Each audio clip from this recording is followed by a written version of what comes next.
আসসালামু আলাইকুম। তোমাদের চলতরিত অধ্যায় নাম্বার ১১ এর উপর একটা এমসিকিউ সমাধান করব। দেখো এটা Dhaka board ২২, Dinajpur board ২০, Mymensingh board ২১ কয়বার আসছে খেয়াল করছো? পরিবাহকত্ব সিগমা এর একক কোনটি? মাই ডিয়ার স্টুডেন্টস, প্রথম কথা হচ্ছে পরিবাহকত্ব হচ্ছে রোধকত্বের উল্টা। রোধকত্বের উল্টা।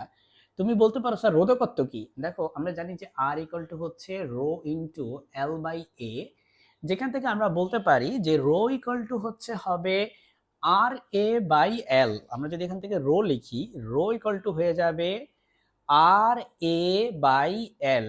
তাহলে যেহেতু এই যে রো এটার উল্টা হচ্ছে সিগমা, সুতরাং রো এর উল্টা সিগমা, তাহলে সিগমা ইকুয়াল টু হয়ে যাবে হচ্ছে এটার উল্টা, তার মানে এল বাই আর এ।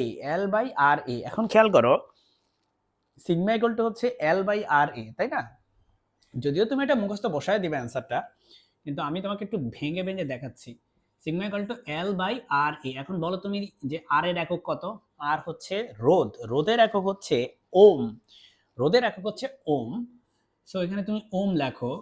আর লেন্থের একক হচ্ছে মিটার, আর এরিয়ার একক হচ্ছে মিটার স্কোয়ার।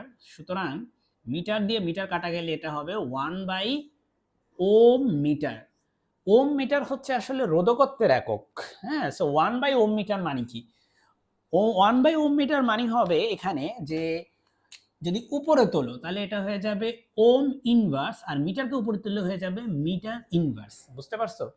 ওমকে উপরে তুললে হবে ওম ইনভার্স, মিটারকে উপরে উঠালে হবে মিটার ইনভার্স। সুতরাং অ্যান্সার হবে হচ্ছে ঘ নাম্বারটা। ঘ নাম্বারটা হবে তোমার অ্যান্সার। মাই ডিয়ার স্টুডেন্টস, আমি তোমাদের SSC physics, chemistry, math, higher math এই সবগুলা সাবজেক্টের সিকিউ, এমসিকিউ এবং বইয়ের কনসেপ্ট নিয়ে ধারাবাহিকভাবে ভিডিও দিয়ে যাচ্ছি। তুমি আমার চ্যানেলটি সাবস্ক্রাইব করে রাখো। ইনশাআল্লাহ এতে তোমার উপকার হবে। আসসালামু আলাইকুম।